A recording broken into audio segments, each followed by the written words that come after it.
আসসালামু আলাইকুম। কি অবস্থা সবার? আশা করছি সবাই ভালো আছেন। আজকে আমরা শিখব ইনফর্মাল লেটার অথবা লেটার। একটি দিয়ে অনেকগুলো কিভাবে লেখা যায় এরকমই একটা ফরম্যাট আজকে দেখার চেষ্টা করব।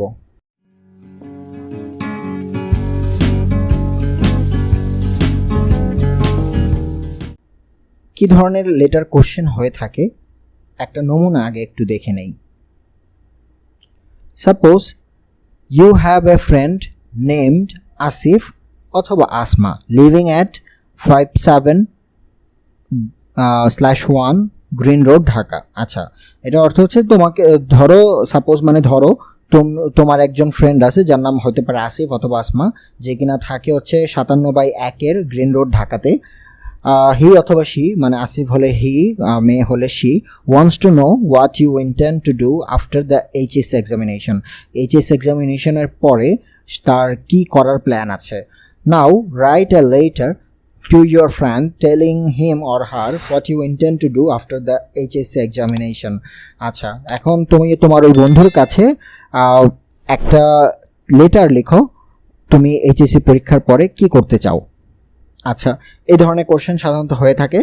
আচ্ছা, এখন এটা তো জাস্ট একটা কোশ্চেন যেটাতে টপিক উল্লেখ করে দিয়েছে যে intent to do after HS examination, HS এক্সামিনেশনের পরে কি করতে চাই। তবে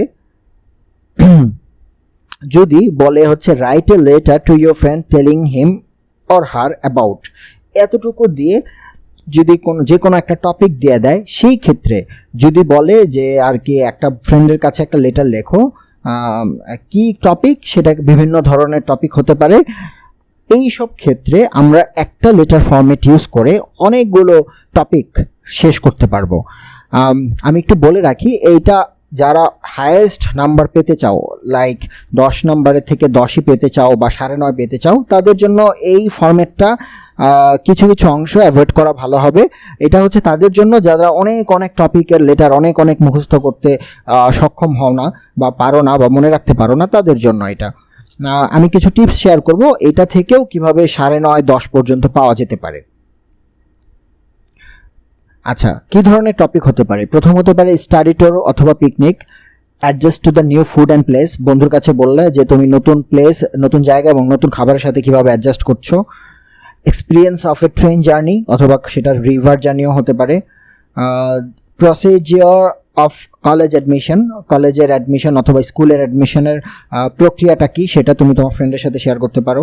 causes and effects of deforestation, deforestation মানে হচ্ছে গাছ নিধন, গাছ নিধনের কারণ এবং তার প্রভাবগুলো কি কি হতে পারে বা ফলাফল কি হতে পারে সেটা সম্পর্কে ফ্রেন্ডকে জানাতে পারো। দ্য প্রবলেমস অফ ইউজিং পলিব্যাগস, পলিব্যাগসের ব্যবহারকালীন যে সমস্যাগুলো হতে পারে সেটা। A place of historical importance, এমন একটা জায়গা যেখানে তুমি হয়তো গিয়েছিলে বা যাবা, যেখানে হিস্টোরিক্যাল একটা ইম্পর্টেন্স আছে, মানে ঐতিহাসিক কোনো একটা গুরুত্বপূর্ণ জায়গা। ইম্পর্টেন্স অফ ফিজিক্যাল এক্সারসাইজ, শারীরিক ব্যায়ামের কতটা গুরুত্ব আছে সেটা সম্পর্কে তোমার ফ্রেন্ডকে জানাতে পারো।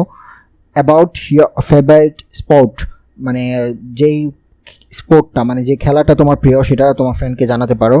ব্যাড ইফেক্টস অফ স্মোকিং, ফ্রেন্ডকে অ্যাডভাইস করতে পারো, তবে এই ক্ষেত্রে ছোটো ভাইকে অ্যাডভাইস করা যায় যে স্মোকিং করা ভালো না, ধূমপান করা ভালো না, এটার কিছু ব্যাড ইফেক্টস আছে সেটা সম্পর্কে। Time waste of using Facebook আর ইন্টারনেট, ফেসবুক এবং ইন্টারনেট ইউজ করার জন্য টাইম ওয়েস্ট হয়, এটা সম্পর্কে অ্যাডভাইস প্রদান করা। Copy or unfair means in the examination, এটার মানে হচ্ছে পরীক্ষায় নকল, এটার নেগেটিভ ইফেক্টগুলো বলে এটা সম্পর্কে নিষেধ করতে পারো, সেটা তোমার ফ্রেন্ডকেও বলতে পারো অথবা তোমার ছোটো ভাইকেও বলতে পারো। অ্যাভয়েড ইভিল কোম্পানি, অসৎ সঙ্গ বা যেগুলো খারাপ সঙ্গ সেগুলো অ্যাভয়েড করার জন্য পরামর্শ দিতে পারো ফ্রেন্ডকে অথবা ছোটো ভাইকে। Be attentive two studies, friend অথবা ছোটো ভাইকে তার পড়াশোনার প্রতি মনোযোগী হওয়ার জন্য অ্যাডভাইস দিতে পারো। Congratulation on success in exam, আচ্ছা পরীক্ষায় ফল ভালো করার জন্য ধন্যবাদ বা স্বাগতম জানানোর ক্ষেত্রে এই ধরনের ফরম্যাট ইউজ করতে পারো। Importance of reading news paper, খবরের কাগজ পড়ার গুরুত্ব বোঝাতে। কমিউনিকেটিভ ইংলিশের ইম্পর্টেন্স অফ কমিউনিকেটিভ ইংলিশ, ইংলিশের জন্য গুরুত্বপূর্ণ কি হতে পারে বা ইংলিশটা কেন গুরুত্বপূর্ণ হতে পারে এটা সম্পর্কে ফ্রেন্ডকে অথবা ছোটো ভাইকে জানাতে পারো। Visit to the zoo, importance of games and sports, এগুলো সব তো আশা করি বুঝতে পারছো। Annual sports of your college, কলেজের বার্ষিক ক্রীড়া প্রতিযোগিতা। দেন হচ্ছে বলছে ডিসক্রাইবিং হবি, হবি সম্পর্কে জানাতে পারো। প্রাইজ গিভিং সেরেমনি, পুরস্কার বিতরণী অনুষ্ঠান সম্পর্কে জানাতে পারো, যেটা হয়তো সামনে হবে সেটার জন্য ইনভাইট করতে পারো, অথবা হয়ে গেছে সেটা কি কি হলো এক্সপিরিয়েন্সটা শেয়ার করতে পারো ফ্রেন্ডের কাছে। বার্থডে সেলিব্রেশন, কোনো বার্থডে পার্টিতে হয়তো ইনভাইট করতে পারো, অথবা সেটা সেলিব্রেশনটা জানাতে পারো কি কি করেছো বার্থডে পার্টিতে। Inviting birthday party or marriage ceremony, মানে আমন্ত্রণ জানাতে পারো কোনো বার্থডে পার্টিতে অথবা ম্যারেজ সেরেমনি মানে বিয়ের অনুষ্ঠানে, সেটা ছোট বোন, বড় ভাই, নিজের বা অন্য আত্মীয় স্বজনের, কাজিনের বিয়ের মধ্যে ফ্রেন্ডকে জানাতে পারো, আমন্ত্রণ জানাতে পারো। এই ক্রিকেট ম্যাচ, একটা ক্রিকেট ম্যাচ হয়তো দেখতে যাবা অথবা দেখে ফেলেছো, দেখতে গেলে ইনভাইট করবা, দেখে ফেলেছো, এটা হলে এক্সপিরিয়েন্স শেয়ার করতে পারো, তখন এই ফরম্যাটটা আমরা ইউজ করতে পারবো। লাইফ ইন দ্য হোস্টেলের লাইফটা কীরকম হয় সেটা দেখতে, কেমন হয় সেটা জানাতে পারো। New school and college, new school অথবা কলেজের এক্সপিরিয়েন্সটা শেয়ার করতে পারো। ইমপ্রুভ ইংলিশ লার্নিং কীভাবে ইমপ্রুভ করা যায় সেটা সম্পর্কে অ্যাডভাইস করতে পারো ছোটো ভাই অথবা ফ্রেন্ডকে। Progress in studies and preparation for exam, the importance of ICT knowledge মানে ইনফরমেশন অ্যান্ড কম্পিউটার টেকনোলজি, এটা এই ধরনের আইসিটি তথ্য প্রযুক্তি সম্পর্কে যে জ্ঞান, এটার গুরুত্ব কতটুকু সেটা জানাতে পারো। Basic things of a computer, একটা কম্পিউটারের বেসিক মূল বিষয়গুলো কী কী অথবা কীভাবে কাজ করে সেগুলো পরামর্শ দিয়ে ফ্রেন্ডকে অথবা ছোটো ভাইকে লেটার লিখতে পারো। ইন্টেন্ট টু ডু আফটার এক্সামিনেশনের পরে কী করবা সেটা সম্পর্কে বলতে পারো। হসপিটালিটি মানে আপ্যায়ন, কেউ তুমি হয়তো কারো বাসায় গিয়েছিলে, সে বাসা থেকে তোমাকে কীভাবে আপ্যায়ন করেছে, সেখান থেকে এসে তাকে একটা তার হসপিটালিটি তাদের কেমন ছিল, তাদের আপ্যায়ন কেমন ছিল তোমার প্রতি, সেটা জানাতে পারো ফ্রেন্ডকে। ইনভাইট টু জয়েন দ্য পিকনিকে জয়েন করার জন্য আমন্ত্রণ জানাতে পারো। ইম্পর্টেন্স অফ লার্নিং ইংলিশের ইম্পর্টেন্সটা কতটুকু সেটা জানাতে পারো আর কি, গুরুত্বটা কতটুকু।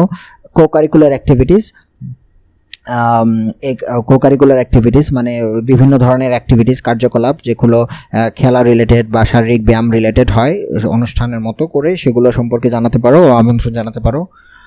কন্ডিশন অফ এয়ার পলিউশন বাংলাদেশের কোনো মানে বায়ু যে দূষণ, এটা সম্পর্কে তোমার বাইরের দেশের হয়তো একটা প্রবাসী বন্ধু থাকলো, তাকে জানাতে পারো, যেটাকে ফ্রেন্ড বলে। অ্যাবাউট নেটিভ ভিলেজ মানে নিজের তোমার ভিলেজ কোনটা, লোকাল স্থানীয় যে গ্রাম সেটা সম্পর্কে বলতে পারো। How to keep the environment clean, পরিবেশকে কীভাবে ক্লিন রাখা যায় সেটা সম্পর্কে জানাতে পারো। About a fire and accident অথবা স্ট্রিট অ্যাক্সিডেন্ট, একটা আগুনের দুর্ঘটনার ব্যাপারে অথবা কোনো রাস্তার দুর্ঘটনার ব্যাপারে ফ্রেন্ডকে জানাতে পারো। Condolence on the tragic death in অ্যাক্সিডেন্টে কেউ মারা গেলে সেখানে তুমি সান্ত্বনা জানাতে পারো। Consoling on father's untimely death মানে বাবার মৃত্যু, ফ্রেন্ডের বাবার অসময়ে মৃত্যুর জন্য তাকে সান্ত্বনা জানাতে পারো। তবে 41 এবং 42 যে সান্ত্বনা জানানোর ব্যাপারটা এর একটু ডিফারেন্ট, একটু খালি চেঞ্জ করতে হবে, এছাড়া বাকি সবই সেম। তাহলে আশা করি টপিকগুলো বুঝতে পেরেছো। চলো এই টপিকগুলোর উপর কীভাবে লেখা যায় সেটা দেখি। প্রথমে আমাকে ডেট লিখতে হবে, তারপর নিজের অ্যাড্রেস লিখতে হবে, ওন অ্যাড্রেস। তারপরে তোমার যার কাছে লিখছো, এখানে ধরলাম আমি একজনের নাম, কোশ্চেনে হয়তো দেওয়া থাকতে পারে, নাও দেওয়া থাকতে পারে, দেওয়া থাকলে ওকেই লিখতে হবে। তাহলে ডিয়ার জান্নাত, দেন হলেও ধরেন লিখলাম হচ্ছে at first take my cordial love, আমার অনেক ভালোবাসা নিও, অ্যান্ড হার্ট অ্যান্ড গ্রিটিংস, এবং হার্ট অ্যান্ড গ্রিটিংস মানে মন থেকে শুভেচ্ছা নিও, from the core of my heart, একেবারে হৃদয়ের গভীর থেকে। মুখস্থ করে ফেলবে এটা। হাউ আর ইউ, কেমন আছো তুমি? I hope you are hale and hearty by the grace of almighty Allah, সর্বশক্তিমান আল্লাহর রহমতে হেল অ্যান্ড হার্ডি মানে হচ্ছে খুবই ভালো আছো, সুস্বাস্থ্য বজায় আছে তোমার। You will be glad to hear that I am doing quite well by the grace of Allah, তুমি শুনে খুশি হবে আমিও অনেকটা ভালো আছি, আমি অনেক ভালো আছি আল্লাহর রহমতে। এখন এই যে হেল অ্যান্ড হার্টি, তারপরে যে cordial love, heart and greetings, এগুলো একটু ডিফারেন্ট শব্দ বা আনকমন শব্দ, খুব একটা ইউজ করা হয় না। এই শব্দগুলো লিখলে টিচার অ্যাট্রাক্টেড হবে এবং নাম্বার বেশি দেবে। এমনিতেও তুমি একটা ফর্মেট লিখছো, ফুল একটা টপিকে যখন অ্যান্সার করতে দেবে ওই টপিক রিলেটেড কথা থাকাটাই বেটার, কিন্তু এখানে তো তুমি এক্সট্রা কথা লিখছো, তো এই কারণে এই শব্দগুলো ইউজ করলে নাম্বার বেশি পাওয়া যাবে। It seems like a decade এগো, ডিকেড মানে 10 বছর, তাহলে মানে হচ্ছে 10 বছর আগের কথা, মানে মানে মতো আর কি, লাইক এ ডিকেড এগো মানে 10 বছর আগের কথা এটা মনে হয়। When I met you last, সর্বশেষ যখন তোমার সাথে আমার দেখা হয়েছিল। এনিওয়ে, যাই হোক, I have received your letter, I have just received your letter, আমি এই মাত্র হয়তো সাম্প্রতিক কিছুদিনের মধ্যেই তোমার লেটারটা, তোমার পত্রটা তুমি যেটা আমাকে লিখেছো সেটা হাতে পেয়েছি। In your letter you have wanted to know, তুমি তোমার লেটারে তোমার যেই চিঠিতে সেটাতে তুমি জানতে চেয়েছো অ্যাবাউট মানে সম্পর্কে, কি সম্পর্কে, টপিকটা তো অবশ্যই কোশ্চেনে দেওয়া থাকবে ওই সম্পর্কে, ওই টপিকের নামটা এখানে লিখবো। আচ্ছা, তারপর লিখবো now I am going to talk about it, এখন আমি এটা সম্পর্কে বলবো। তারপরে হচ্ছে টপিক রিলেটেড তুমি 2-3টা সেন্টেন্স লিখবা। ধরো ইম্পর্টেন্স অফ লার্নিং ইংলিশটা কেন, 1-2টা লাইন তুমি হয়তো বই থেকে মুখস্থ করে নাও, বানায় যে একটু বানায় দাও, 2-3টা লাইন তো তোমার হচ্ছে টপিক রিলেটেড থাকতেই হবে, নাহলে তো এই পুরো লেটারটারই কোনো অর্থ থাকে না, তাই না? তো 1-2টা লাইন না লিখলেও হয়তো মানে একটু নাম্বার কম পাবা, এই আর কি। নাম্বার পাবা উপরের টুকু আর নিচের টুকু লিখলে, বাট মাঝখানের টুকু লিখলে নাম্বারটা বেড়ে যাবে। নো মোর টুডে, আজকে আর নয়। give my regards to your parents and love to your younger siblings, তোমার যেই ভাই বোন আছে ছোট, তাদেরকে আমার ভালোবাসা দিও এবং তোমার বাবা মাকে আমার সম্মান দিও। আচ্ছা, প্লিজ রাইট মি অফেন, মাঝে মাঝে আমাকে লিখো, চিঠি লিখো। অ্যান্ড ভিজিট মি সুন, এবং যত শীঘ্র পারো আমাকে দেখতে এসো বা বেড়াতে এসো আমার বাসায়। Take care of yourself, তোমার যত্ন নিও। গুড বাই, চিরবিদায়। এটা লিখলে তারপর হচ্ছে তুমি ইতি লিখলে, এই ক্ষেত্রে বলতে পারো ইয়োর লাভিং ফ্রেন্ড। তোমার ধরো আমি যেহেতু আমি লিখেছি, আমার নাম দিয়ে দিব, ধরো তন্ময়, ওখানে যদি প্রশ্ন উল্লেখ থাকে আমার নাম কি সেটা আমরা ইউজ করব। তো এই ক্ষেত্রে একটা জিনিস খেয়াল করো, যাদের টিপস হচ্ছে যারা মানে 9-9:30 পর্যন্ত পেতে চাও, তখন একটু খেয়াল রাখবা টপিক রিলেটেড সেন্টেন্স যেন 4-5টা থাকে, মানে 4 থেকে 5টা। মনে রাখবা লেটারে অনেকগুলো প্যারা হতে পারে, সমস্যা নাই, 4টা প্যারাও 5টা প্যারাও হতে পারে, তো প্যারা ইউজ করবা। একটা পয়েন্ট বলে দেন আরেকটা পয়েন্ট বলার জন্য আরেকটা প্যারা ইউজ করবা, এক্ষেত্রে নাম্বার বেড়ে যাবে।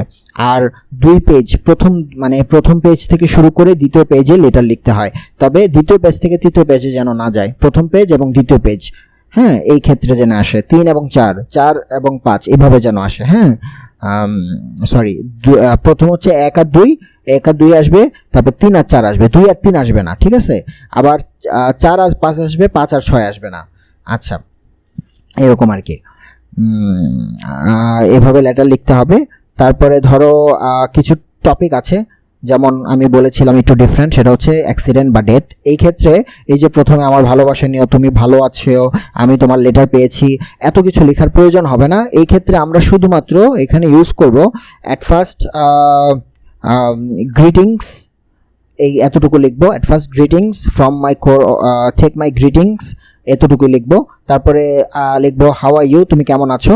তখন এইখানে এই অংশটুকু লিখবো না, I hope you are health and hearty by the grace of almighty Allah, এই কথাটা না লিখে আমরা এখানে ইউজ করতে পারি I hope you are getting better, অথবা I know you are upset about the news, এই কথাটা লিখতে পারো।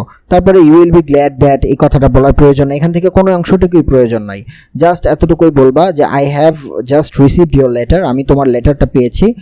আচ্ছা, আই হ্যাভ রিসিভড এটা বলা লাগবে না, তুমি জাস্ট বলো যে I have heard the news from someone else, আমি অন্যের একজন মাধ্যমে এই নিউজটা পেয়েছি যে এই অ্যাক্সিডেন্টটা ঘটেছে, এতটুকুই লিখবা। এর উপরের 4 লাইনের 5 লাইনের একটাও লিখবা না।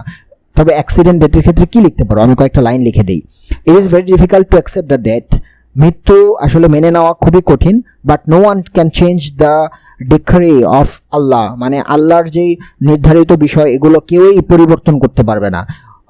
We can not get any one back, আমরা আসলে কাউকেই কখনোই আবার ফিরে পাবো না যে একবার চলে যাবে। যদিও it has made us all dumbfounded, যদিও এটা আমাদেরকে সবাইকে বোবা বানিয়ে দিয়েছে, মানে কেউ আমরা কোনো কথা বলতে পারছি না এমন একটা news. We must accept it as undeniable, এটা আমাদের মেনে নিতে হবে আনডিনায়েবল হিসেবে, মানে যেটা আমরা আসলে অপ্রত্যাখ্যান করতে পারবো না, এটা মেনে নিতে হবে। প্লিজ ডোন্ট লুজ হার্ট, তুমি কখনো মনটা ভেঙে যেও না, মনটা হারিয়ে ফেলো না।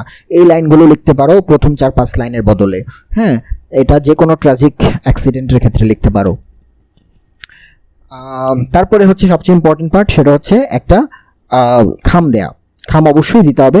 খামটা কীরকম দেখতে হয়, ধরো এরকম একটা বক্স আঁকলা পেন্সিলে, সবার শেষ মানে ওই একেবারে লাস্ট অংশে নিচের দিকে, তখন এখানে ডান পাশের কোনায় তুমি স্টাম্প লিখবে বড় হাতের STAMP একটা বক্স করে, দেন মাঝখানে একটা দাগ দিবে, এই পাশে লিখবে ফ্রম বাম পাশে, ডান পাশে লিখবে টু। ফ্রম হচ্ছে তুমি নিজে মানে তন্ময়, আর এখানে আমার ঠিকানা দিব সোনারগাঁ নারায়ণগঞ্জ, এন্ড হচ্ছে বাংলাদেশ, আমার কান্ট্রির নাম দিব যদি আমি কোনো বাইরের দেশের মানুষের কাছে পাঠাই বা ফ্রেন্ডের কাছে পাঠাই। এখন এই ঠিকানা এবং নাম এগুলো কিন্তু প্রশ্নে উল্লেখ থাকতে পারে, সেটাকে ইউজ করা উচিত। আর টু হচ্ছে যার কাছে তুমি লিখেছো, ধরলাম জান্নাতের কাছে লিখেছো, সে থাকে হচ্ছে দোহার ঢাকায়, এবং সে কোন দেশে থাকে, যদি ঢাকা না হয়ে অন্য দেশের নাম ঠিকানা থাকতো সেটা লিখে দিব।